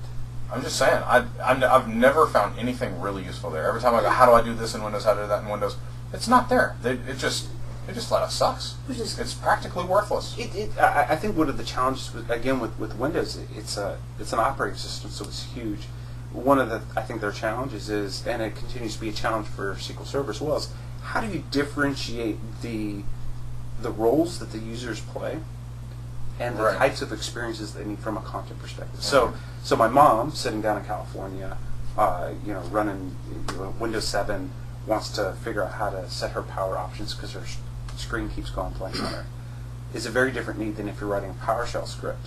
Well, and I mean, this may be too simplistic, but we're getting hoarse, so maybe to get drinks in a sec. Is I've got a bottle of whiskey up there. I bet you do. Yeah. I recognize that section of BOL. It's so clever. Is that in English? It's done in spirals. The more you drink, the more you you miserable faggots. That was a saying. But at conferences, they have classes at 1, 2, 3, and 400 level. Correct. Is it feasible to do documentation that was the 1, 2, and 3, and 400 level? So you can write at distinct levels. The problem is how do you pivot, right? So if you think about it, getting people to, so if you took a standard SQL Server DBA, right, and not me, a standard one, a lowly DBA. Now, or I'll give you a better example. So you go up online and say, okay, I'm a budding DBA. I'm going to go up to monster.com and I'm going to type in DBA, SQL Server DB, certified SQL Server DBA, and you get the listing of job postings back, and there's tons of them out there. Here's the problem in a nutshell. Those job descriptions go from installment, manage, maintain, to brew the coffee, do a cluster blindfolded, scale out across 3 different continents and time zones, manage uptime. The diversity in what does it mean to be a DBA, and what do you need, what type of information you need, what type of content experience that you need, is freakishly different. We have this program called that these marketing guys come in and they build these personas, right? Marketing guys. Like Edison. Edison is a VB app developer that drives a red Saturn to work every Tuesday. Were they theater majors? They could be. Well, what they're trying to do is they're trying to put a face on who are our customers. And maybe you should go meet some of them. Well, but they do a lot of work to get it down into exactly to say what features do they need. It influences what kind of content that you get. It influences the UI. These personas of who is our customer is very important. Now, I think in Visual Studio they had like 4 personas. In SQL Server when they did ours, you want to guess how many personas they came out with? I'm afraid. God, it could either be We'll have other level way or 612. I'll say 65. It's right in the middle. It's about 43. 43 That was my first personas. guess, but I Because just looked at it. you have DBAs that do, just low-level scripting that goes all the way up to architect, right, and everything in between. And you have DBAs that are actually developers that manage the database but are actually report writers, Yeah. right? And you have just it's ridiculous. It's absolutely ridiculous. So what is a DBA? Now, getting back to your 100, 200, 300, 400 level content, that's basically a pivot on how complex of an idea you're doing. Now, I'm going to want you to think about what's that pivot look like on another pivot based on role. And what you effectively have is a cube. Yeah. Each one of those cubes represents a user experience that you have to write towards. If you say slice and dice, you lose a testicle. It's tough. Yeah, it's tough. It's tough. You get so tired. Everybody, that's all they ever say. It's like, oh God, okay. Just get throw a it. slicer in there. Bam. Bam. Yeah. But that's, so it's a challenge. Now, it's not an untenable challenge. It's not something we can't overcome. One of the major pushes that we're pushing on right now is this notion of scenario, this notion of what enablement do these new sets of features have, and that's going to be what we're really trying to focus in on for the our team experience. Obviously, the feature level documentation is going to be there, and how to configure and set up all that fun stuff. But to start saying what's the better together, it's not just I'm not sure what I can say. It's not just feature X and feature B, and you write about them in isolation. The really interesting thing is when feature X and feature B get together and enable something freaking really cool to happen. A lot of time we get so caught up in feature X and feature B, and I don't know why I chose those particular alphanumeric characters. Because they're completely random. They are that random. was purposeful. And if you've seen the show, feature X, feature B, they work better together. Then they do That's the notion. We talk about the features, but we don't talk about how they work together. Oh my God, that's horrible. And then, oh my God, I do remember that. We've done it more I than won't one do show. that. That's the interesting thing is how do God no. I'm looking at my hand. Now you're going, oh my God, no, stop it. That's Tune in Tokyo just came to mind. Horrible. But how do these things work together to actually do something interesting? That's pretty sexy to be able to write about. But it's something that we don't always get an See, I opportunity like to doing do. it. I'm with you. That's where I'm personally taking on the challenge of going back and getting recertified. I've been in SQL Server a long time, and of course I spent a lot of time in BI, but I'm coming back over to home, core. I haven't do sit-ups every day. exactly. Yeah. Oh, I have an academic sense of what the hell's going on in SQL Server, but in writing different websites that are database bound, I'm recognizing having a box under your desk and the size of the database there with a single user and you're just dorking around on a test box is very different when it's in production. Oh, it's yeah. actually getting the crap beat out of it. Yeah. You've got your freaking. It's the difference between you putting the questions to a system you're not really as familiar with, and then the system putting questions to you and having to find those answers. Oh my God! It was such a shock to the system that I'm looking at it and I'm like, am I really up to the challenge to doing this? So that's quite honestly why I'm going back and I'm going to get recertified. Well, I used to have my MC. DBA? No, I used to have my MCSD. Oh, I see. But that was like in VB Certified 4 or developer. 5, like way the hell back there. But I want to go get my MCDBA, even though they just changed the certification process completely. Yeah. And it's a huge time commitment, but I want to understand the difference between an academic sense of SQL Server versus a practical hands-on. I'm with you. I want to get eyeballs deep in it because I'm going to make better decisions on terms of content with that background. Yeah. And I'm going to lead it in a very different, I don't know, I can lead it in a different direction. Well, it's going to be a more informed decision. Yeah. Well, and you're absolutely right, because I run a team that manages hundreds of sequel boxes, and I lead the Oracle side of the team too, and it's very different. You know, I mean, to read about something and then to apply it on a production box, okay, right? Then to apply it to a couple hundred production boxes and manage it and deal with patches and deal with updating and deal with you know, alerting and deal with breaks and all the things. I mean, it's different. We're going to have to shut down and lose our bus at some point or another. Shit. Well, the bus leaves not at like 5. now. The bus leaves at Oh, 5. is it 5? Okay. Yeah. Okay, I thought it was 4. No. What time is it How now? long 3:30. have we gone? We've been going for about 90 minutes. Yeah. Sorry about that. No, not in the Are you least. kidding me? Yeah, sorry. No. That's bad. No.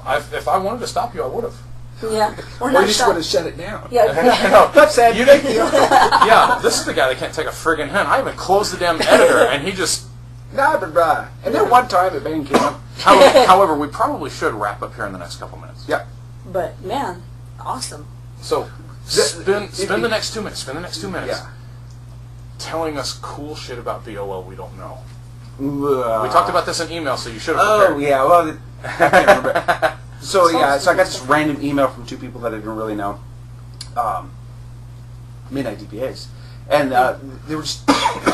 They said, hey, you know, we're going to be in Redmond. We're going to be attending Sequel Pass. We'd like to come talk to you. I'm like, that sounds great. I'm like, you know, can you give me some context? What do you want to talk about? Like, I don't care. Whatever the hell comes out. Now you can see why we don't do that, because Yeah, it would be because that would pointless, be a right? very different show, I think. Yeah. But you're like, wow, how big is Books Online? And I'm like, That was just for me. well, I haven't even thought about it in a long time. But when I talked to Iris, or she runs localization, I'm like, how many localizable words are in Books Online? And just the localizable words. So if you strip out a vast majority of the IMREF, so just syntax and crap. Yeah. It's about 11.5 million words. And if to put a context into what does 11.5 million words look like, I can't remember the numbers off the top of my head, but it was like 15 volumes of the King James Version Bible, or 17 Harry Potter series put back to back to back to back.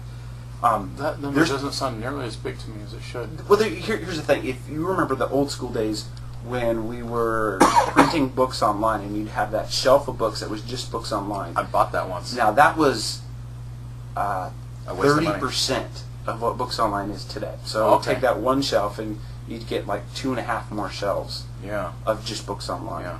I just we We cleaned take up. that and we rewrite it or restructure it and clean it every 18 months. Wow. We just cleaned out our garage last year and threw away finally the last books of that. It's funny, when we made that, I was here for the decision to quit printing Books Online, because you used to get the software and you get the books too if you get the right package. Yeah, I remember that. Yeah. People, like, particularly the MVPs, lost their freaking mind.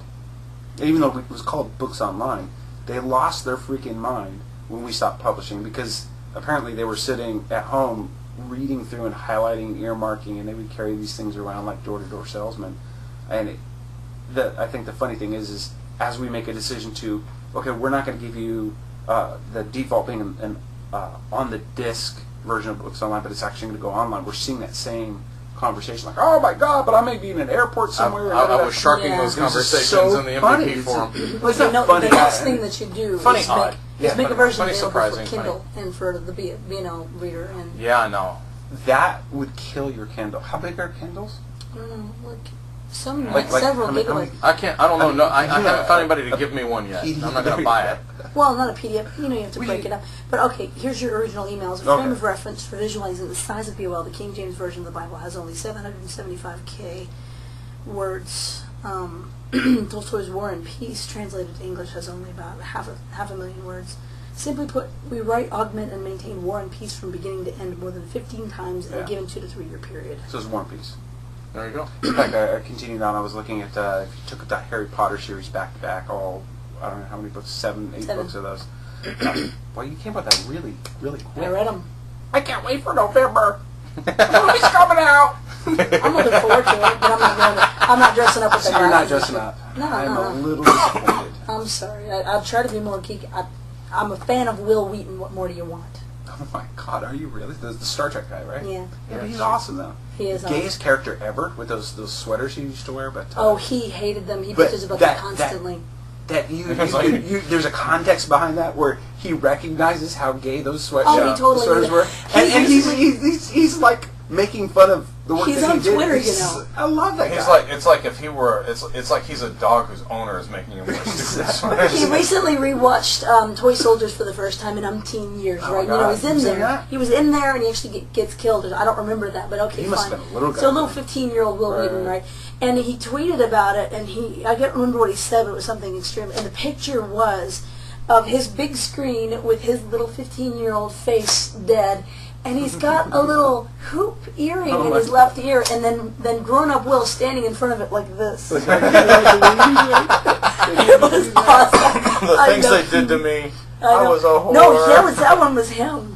That one was him. Oh, that one and the swatch jacket with like 16 this is swatches what on happens it. when you have a lack of parental guidance. In Exactly. the 80s. Yeah, No, he had guidance, but he oh was just a my. kid of the 80s, and unfortunately, so much more That was of a it bad fashion. got recorded than Right. us. So. Okay, so anything else? How many people do you have working on BOL? How much time do they spend with devs versus writing versus editing versus... What's your sign? Yeah, well, again, I'm an Aries. Yeah. I like long walks on the beach. I like red. I like red wines. I prefer red wines.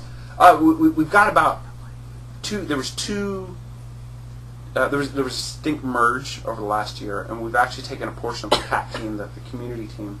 Yeah, we know the cat guys, yeah. Yeah, exactly. So Well, you talk about Ed. Yeah, well, I said Mark Souza was on... We pilfered Mark Souza's team. For you. We've It's about time brought you get a over little Kim of that. Saunders. Okay. And her gang. They've moved from his team over to ours because when we say we want to get engaged in the community, understand what's going on, You and mean how it. do we participate? We're actually putting bodies against that. You need mentors. So we've got like On my ass. 15, Yes, you do. 15-ish people committed to just that, just thinking about community and what do we need to engage long term and really conform to, not conform. Poor No, statements no, left no. and right. Enable that those relationships to. Synergize. Oh my God, I hate that word. At the same time, we've got about 80 content people, just pure content people, and I would say probably about 65 of those are actual writers, editors. Okay. And so those are the key. That's the actual heart of the team. Those are the people that go and engage with the devs, do triages, sit in on the spec reviews, do the interviews, do the actual writing, and they produce a tremendous amount of content, high quality content, on a cyclical basis. So Right. we've got multiple concurrent major releases going out at the same time, so at any one given time you could be working on Denali, VNow, or VNext, and also participating in spec reviews of VNext Next. We were sitting on campus in this building Mhm. in a press interview or a press briefing. We were sitting in the room and they were cycling through different teams, the two of us, just a few months ago, and I said the word Denali. And They act like you had farted out loud. Yeah, I know, kidding. They act like I was sitting there. They act like I was sitting there farting the alphabet. Yeah.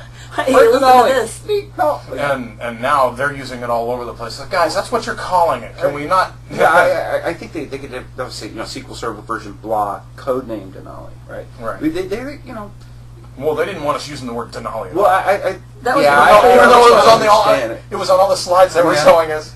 I think that the challenge is there's, if there's 100 people just writing the docs, and 1,000 people, developing the next version, there's a massive that constitutes a freakish investment in dollars and resources and bodies and mind share. So they get anal about code names and what we can talk about and what you can't talk about, because quite honestly, and I think you saw this in SQL Pass, the next version of SQL Server is amazing. It's absolutely The amazing. next or Denali. Denali, Okay. which is the next version. The one Yeah, after yeah. that, Well, it's now- okay. Now but- next Yeah, V. is going to change the world. Yeah. We used to call it It's like Denali plus one or fundamentally- Katmai plus one. Yeah. So it would be Denali plus one. Denali plus one is going to fundamentally change the world. And when you say change the world, I mean fundamentally change the world. It's gonna make Gartner very happy. Nice. It's gonna change. It's gonna change quadrants. But will it make your midnight DBA very happy? I think. Oh, how to say this in a politic way? you're gonna be happy camper. Okay. Yeah. And Yeah, say I'm going to be putting some whipped cream on mine on Sunday. there you go. You have a hard time standing up. Standing up in front of the camera. You caught that, and I hadn't. So thank you for sort of translating it into Yes. So, second level. guys, the name of the show is going to be Mentor My Ass. Yep. And it's because during one of the film breaks when we had our little snafus over there, she was standing up and leaning over both of us with her butt in our face trying to work on her computer, and she had this post-it on her butt that said mentor on it, and so we took a picture of it, but it's actually like mentor my ass. So we will credit Don. There you go. And then that's Pat. For Actually, looking at my ass. Thank you. I appreciate that. You're a giver. You put it in his face. I mean, come on, dude. But one more thing. You know, I would love to hear people's response. What should books online be?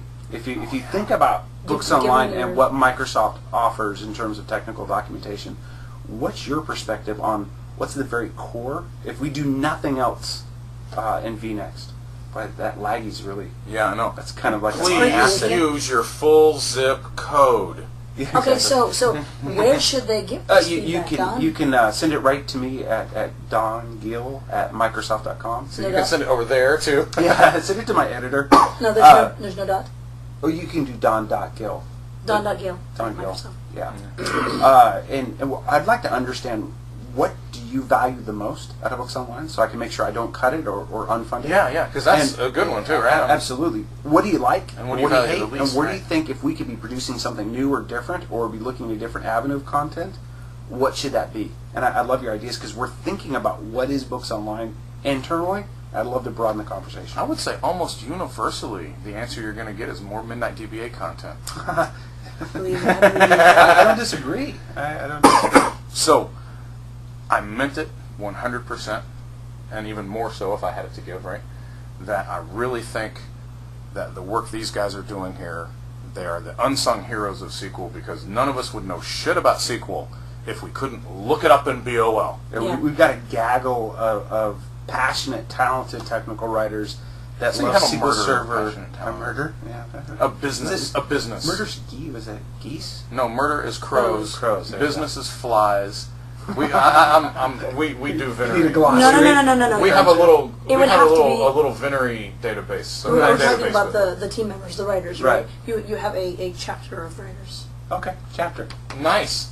So I'm going to have to look that up in the Chicago Manual Style. That's actually I don't. What, does it have terms of Venery in there? No, actually, it's just more of a structure. You want me to send you my little thing with terms of Venery? I'll bring it on. Because it's actually pretty cool. Oh yeah, It gets in like a business of flies and a convocation of eagles, I believe, or is it convocation of owls? It's a convocation of owls. Huh. And so yeah, it's just all over the board, man. It's really cool. I'm tweeting. I'm not ignoring you guys. Yeah, well, you kind of Dear don't know. diary. No. But we have a murder or a chapter. Or, Yeah. pick a term of people as passionate about SQL Server as the users are. Yeah. And we're looking for ways to engage in the community and looking for ways to build a conduit back from the community into the things that we're most passionate about. And that's SQL Server, that's content, and making sure people have what they need when they need it to do the right thing. So I throw that out there. I gave my email for a reason. If you want to get a hold of me, feel free. I do have good email filters. And so. trust me, you want to It's get a hold of worth it. this one. He's an Aries. I know it's red wine. Yes. Long Yes, welcome. there you go. I tweeted you. Oh, nice. I'll retweet you. And we'll retweet your tweet. I'll retweet your tweet. Okay. Anything else? I'm Sean. And that's not how we end the show. Yeah, that's right. I just remember that. Oh, well, I'm starting the You're starting it all over again. Screw it. We're going to do it live. .com. party on Wayne. Party Oh on my Guard. God, you're epic. Party on Dawn. Party on Dawn.